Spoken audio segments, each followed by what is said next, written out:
Imagine por un momento que todo lo que se le ha enseñado sobre lo correcto y lo incorrecto no es una verdad absoluta, sino una ilusión cuidadosamente elaborada.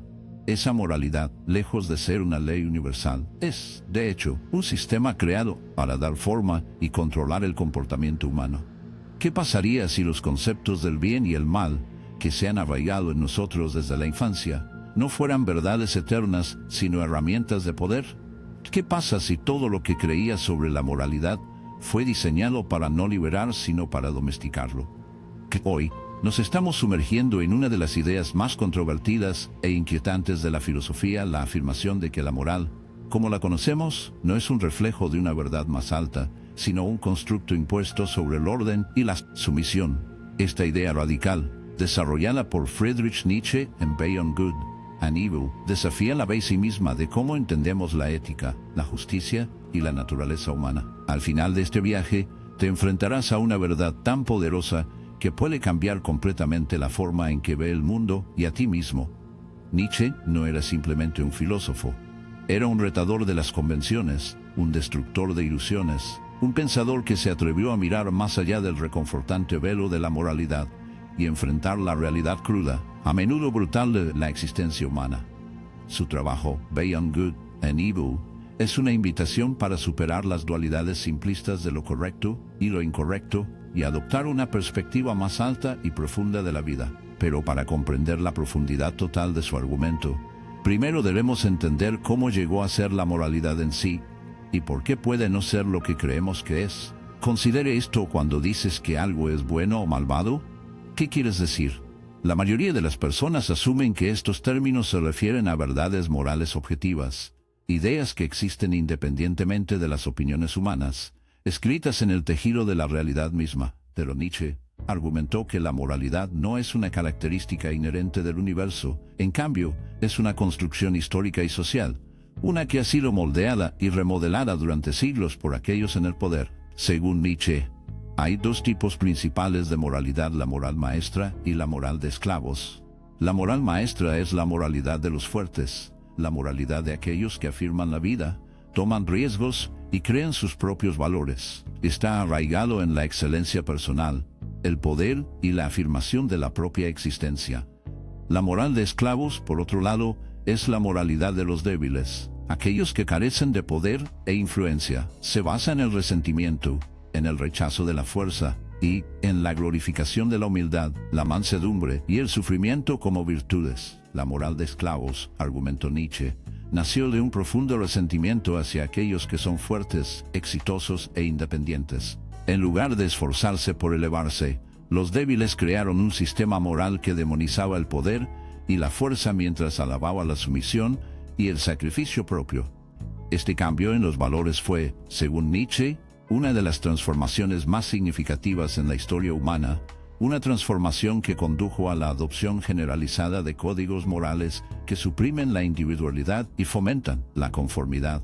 Pero aquí es donde las cosas se vuelven verdaderamente radicales. Nietzsche no solo argumentó que la moralidad es subjetiva, afirmó que la moral tradicional, particularmente la moralidad derivada de las tradiciones religiosas, es fundamentalmente antivida. Lo vio como un sistema diseñado para no ayudar a las personas a florecer, sino para que sean obedientes y dependientes. En su opinión, la moral religiosa suprime los instintos humanos, desalienta la ambición y enseña a las personas a sentirse culpables por sus deseos naturales. Convierte la fuerza en un vicio y debilidad en una virtud. Es por eso que Nietzsche proclamó: Dios está muerto. No estaba simplemente haciendo una declaración sobre la religión. Estaba declarando que las estructuras morales construidas alrededor de la idea de Dios se estaban desmoronando. Los valores que una vez habían mantenido juntos la sociedad estaban perdiendo su poder, y la humanidad estaba parada al borde de una gran transformación. Pero esta transformación no estuvo exenta de peligro. Sin la fuerza guía de la moralidad tradicional, ¿qué tomaría su lugar? La respuesta de Nietzsche a esta pregunta fue liberadora y aterradora. Más allá del bien y el mal, está el Overman, el individuo que se ha liberado de limitaciones morales heredadas y creó un nuevo conjunto de valores basados en la fuerza personal, la creatividad y la fuerza de voluntad. El Overman no vive de acuerdo con las reglas impuestas por la sociedad. la tradición o la religión. Él es su propio legislador, su propio juez y su propia fuente de significado. Pero antes de que podamos entender completamente al Overman, primero debemos enfrentar las implicaciones de la crítica de Nietzsche a la moralidad. Si el bien y el mal no son verdades objetivas, sino perspectivas formadas por aquellos en el poder, ¿cómo determinamos qué es verdaderamente valioso en la vida? ¿Somos realmente libres de crear nuestra propia moralidad, o todavía estamos atrapados en los restos de un sistema que ya no nos sirve? Esta no es solo una pregunta filosófica, es un desafío personal, porque en algún momento de su vida, sin duda ha sentido la presión de las expectativas sociales, el peso de los estándares morales impuestos y el miedo a salir de las líneas. Pero Nietzsche nos obliga a preguntar, ¿son estos valores realmente nuestros o nos han impuesto? ¿Actuamos por una convicción genuina o simplemente estamos siguiendo las reglas establecidas para nosotros? Las respuestas a estas preguntas podrían cambiar todo. En la siguiente sección, llevaremos este viaje aún más lejos, explorando cómo las ideas de Nietzsche sobre el poder, la voluntad y la naturaleza humana se pueden aplicar en nuestra vida cotidiana. Porque esto no es solo una teoría, es una invitación para desafiar todo lo que le han enseñado, una invitación para tomar el control de su propio destino, y la revelación más impactante de todas, todavía está por venir. ¿Estás listo? Si todo lo que nos han enseñado sobre la moralidad es una construcción, si el bien y el mal no son leyes universales, sino herramientas de poder, ¿qué significa esto para la forma en que vivimos? Si los valores que gobiernan nuestro mundo fueron moldeados por aquellos que buscaban controlar en lugar de liberar, ¿cómo podemos comenzar a liberarse? La respuesta de Nietzsche se encuentra en una de sus ideas más poderosas e inquietantes, la voluntad al poder. A diferencia de las filosofías tradicionales que buscan definir la vida a través de la moral, la razón o la metafísica, Nietzsche argumentó que la fuerza impulsora de toda existencia no es la verdad o la bondad, sino el poder. Cada ser vivo, desde el insecto más pequeño hasta el humano más ambicioso, es impulsado por una fuerza innata, la voluntad de crecer, expandir, afirmar, dominar. Esto no es una mera supervivencia. La voluntad de poder es más que solo mantenerse con vida. Es el profundo impulso primario de superar, a imponer significado a un mundo caótico, a dar forma a la realidad en lugar de ser moldeado por ella. Pero aquí es donde las cosas se vuelven verdaderamente provocativas. Nietzsche creía que la mayoría de las personas han sido condicionadas a suprimir su voluntad de poder. Se les ha enseñado que la ambición es pecaminosa, que el deseo es peligroso, que luchar por la grandeza es la arrogancia en lugar de una expresión natural de la vida. Esta supresión, argumentó, no es accidental, es una función necesaria de la moralidad de esclavos, que busca mantener a las personas pequeñas, débiles y dependientes, enseñándoles a rechazar sus instintos naturales. La moral de esclavos asegura que permanezcan obedientes a las estructuras que las controlan. Esto lleva a una pregunta preocupante: si la moral tradicional suprime la voluntad de potencia, ¿qué sucede cuando nos liberamos? ¿Qué sucede cuando dejamos de vivir de acuerdo con los valores heredados del pasado y comenzamos a crear el nuestro? Nietzsche creía que esta transformación era necesaria para la evolución de la humanidad. Imaginó un nuevo tipo de individuo, uno que se elevaría más allá de la moralidad convencional y adoptaría toda la intensidad de la vida. Llamó a esta figura el Overman. El Overman no es simplemente una persona más fuerte o más inteligente, es alguien que ha trascendido por completo las limitaciones impuestas por la sociedad y la religión. No busca la validación de los demás, no se ajusta a la moralidad de las masas. En cambio, crea sus propios valores, su propio significado, su propio propósito. Esta es una idea radical, porque implica que no hay significado dado para la vida. No existe una ley divina que dicte lo que debemos hacer, ninguna justicia cósmica que garantice que el bien será recompensado y malvado. Solo hay la vida en sí misma, cruda, caótica y abierta a la interpretación. Ante esta aterradora libertad, el Overman no se retira en ilusiones de seguridad. Él abraza el desafío de la existencia. No pregunta, ¿cuál es el significado de la vida? En cambio, pregunta, ¿qué significado crearé? Pero si esto es cierto, entonces debemos enfrentar una realización aún más profunda. La mayoría de las personas no están listas para convertirse en Overman. La mayoría de las personas se aferran a la comodidad de los valores impuestos externamente, porque la carga de crear la suya es demasiado grande. Esta es la razón por la cual Nietzsche no vio al Overman como una inevitabilidad, sino como un logro raro y difícil. Pocos tendrán el coraje de liberarse del rebaño y entrar en lo desconocido. Aquí es donde la filosofía de Nietzsche se vuelve profundamente personal, porque si el Overman es el futuro de la humanidad, entonces la pregunta es, ¿estás listo para dar ese paso? ¿Estás listo para abandonar los códigos morales heredados que han dado forma a tu existencia y asumir la responsabilidad de crear tu propio camino? Este no es un proceso simple, requiere una reevaluación completa de todo lo que le han enseñado. Requiere fuerza, independencia y una voluntad inquebrantable para estar solo.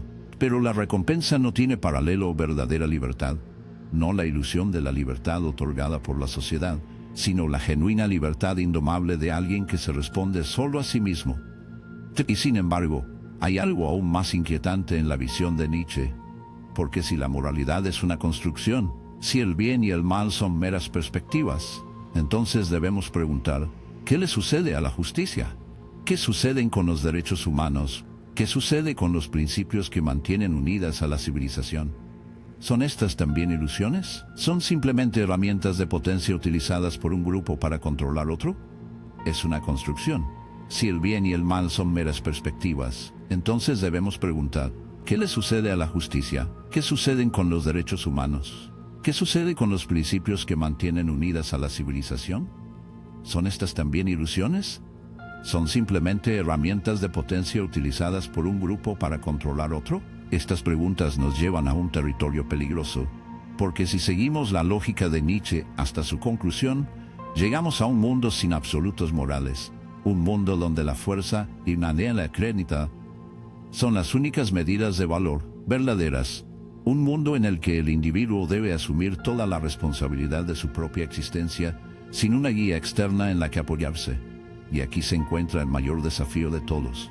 ¿Cómo reconciliamos esta libertad radical con la necesidad de estructura y orden?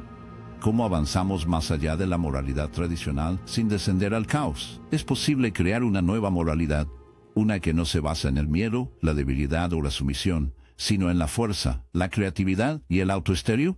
Aquí es donde la naturaleza nos deja, no con respuestas, sino con un desafío, el desafío para liberarse, el desafío de pensar por nosotros mismos, el desafío de tomar nuestras propias vidas en nuestras propias manos y forjar algo nuevo. Pero la verdad final y más impactante de todas, la revelación que lo cambia todo, aún no se ha revelado. En la siguiente sección, lo descubriremos porque hay una última pieza de filosofía de Nietzsche que tiene la clave para comprender todo. Y una vez que lo vea, nunca se puede ver. ¿Estás listo para enfrentarlo? Si has seguido este viaje hasta ahora, ya ha comenzado a ver el mundo a través de los ojos de Nietzsche. Has cuestionado la moralidad, desafió la noción de bien y mal absoluto, y enfrentó la idea de que los valores tradicionales pueden no ser más que herramientas de control. Pero ahora debemos profundizar aún más en el núcleo de la idea más inquietante y transformadora de la naturaleza.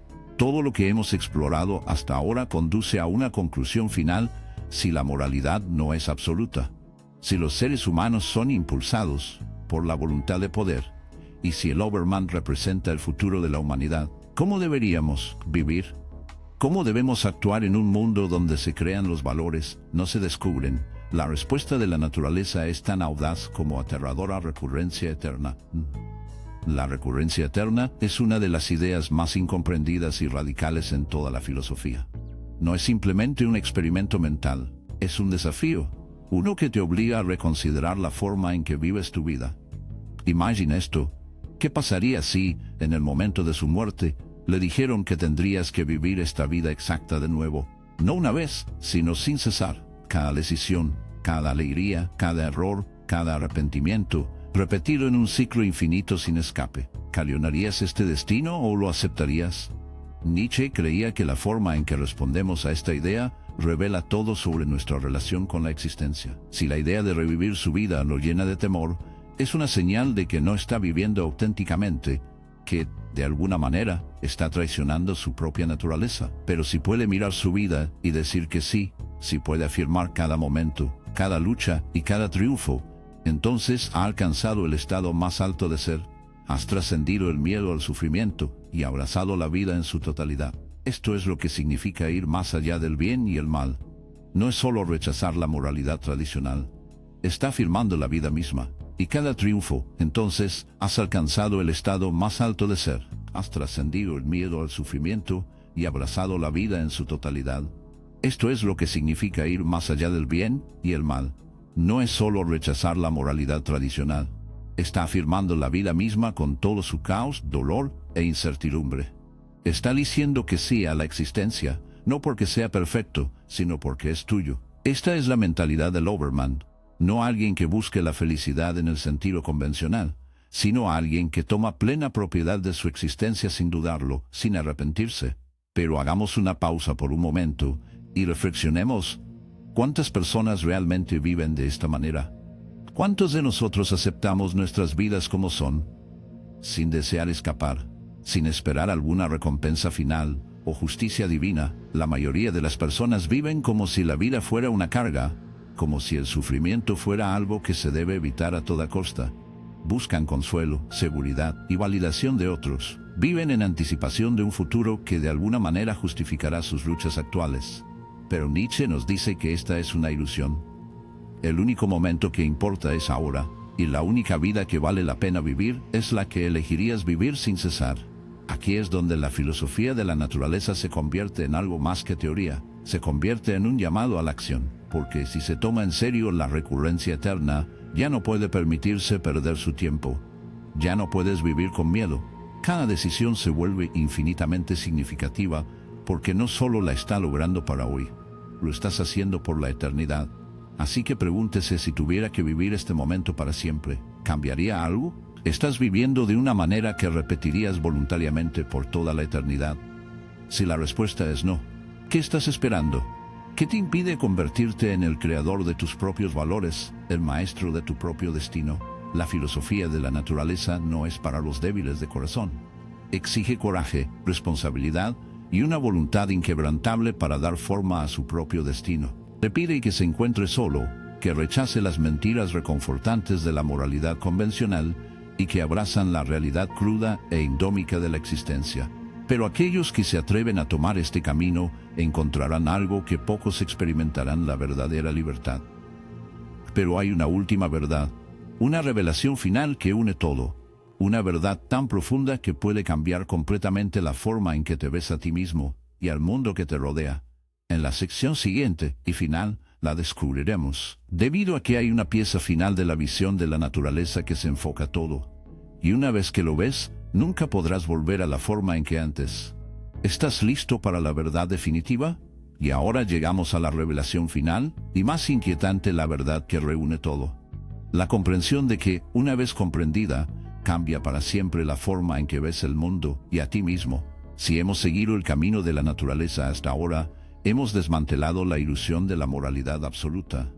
Hemos cuestionado todo lo que nos enseñaron sobre el bien y el mal. Hemos enfrentado la realidad de la voluntad al poder, la necesidad de crear nuestros propios valores y el desafío de vivir de tal manera que adoptaríamos la recurrencia eterna. Pero ahora viene la pregunta final: si rechazamos la moralidad convencional, si asumimos toda la responsabilidad de nuestra existencia, si creamos nuestros propios valores, ¿qué sucede con el significado en sí mismo?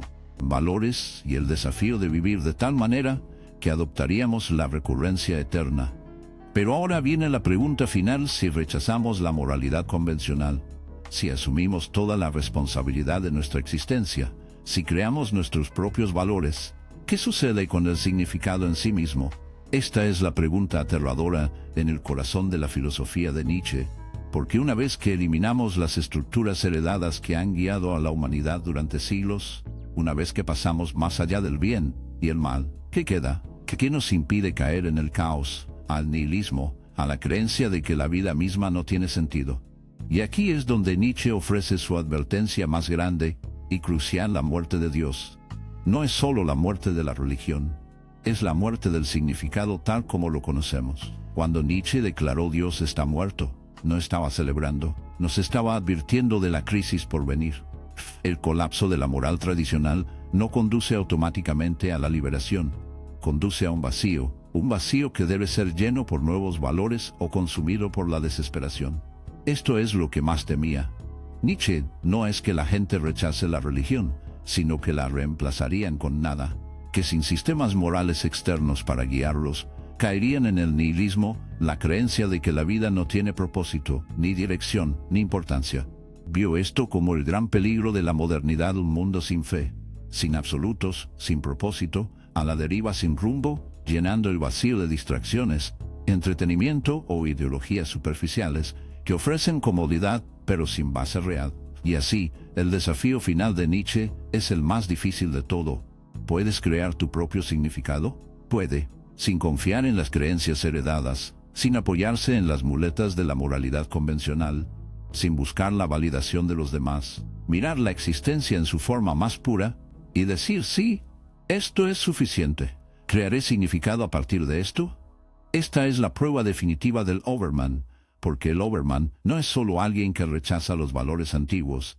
Él es alguien que los reemplaza con los suyos, alguien que no se rinde a la desesperación, que no busca escapar, pero que abraza la vida plenamente y le impone su propio propósito. No busca que las autoridades externas le digan lo que está bien o mal, bueno o malvado. Él decide, crea, se convierte en el significado de su propia vida. Y aquí es donde Nietzsche nos deja no con comodidad, sino con un desafío que solo unos pocos tendrán la fuerza para enfrentar. La mayoría se alejará, buscando refugio en lo familiar, en la seguridad de las creencias heredadas, en la ilusión de la moralidad objetiva. Pero para aquellos que se atreven, para aquellos que eligen pasar más allá del bien y el mal, abrazar la voluntad de poder, crear su propio camino, hay una recompensa como cualquier otra verdadera libertad. No la ilusión de la libertad, dada por la sociedad, sino la libertad cruda, indómica y estimulante de uno que se mantiene completamente en el suyo, que ha examinado a los avisos y no ha rechazado, que ha sido el elegante en lugar de aceptar uno impuesto. Y entonces la pregunta final es la suya para responder: ¿aceptarás el desafío? ¿Pasará más allá del bien y del mal, más allá de la moralidad heredada, más allá de las ilusiones del pasado, y asumirá toda la responsabilidad de su propia existencia? ¿O volverá, retirándose a la comodidad de lo familiar, buscando seguridad en lugar de libertad? La elección es tuya, y lo que elija, recuerde esto: la filosofía de Nietzsche no está destinada a consolarla, más allá de las ilusiones del pasado, asumir toda la responsabilidad de su propia existencia, o volverá a retroceder, retirándose a la comodidad de lo familiar, buscando seguridad en lugar de libertad. La elección es tuya, y lo que elija, recuerde esto: la filosofía de la naturaleza no está destinada a consolar, está destinado a despertar, está destinado a sacudirte a tu núcleo, obligarte a ver el mundo no como desees que sea, sino como realmente es. Ahora, después de haber visto esta verdad y confrontar este desafío, la única pregunta que queda es: ¿qué harás con ella? Gracias por mirar.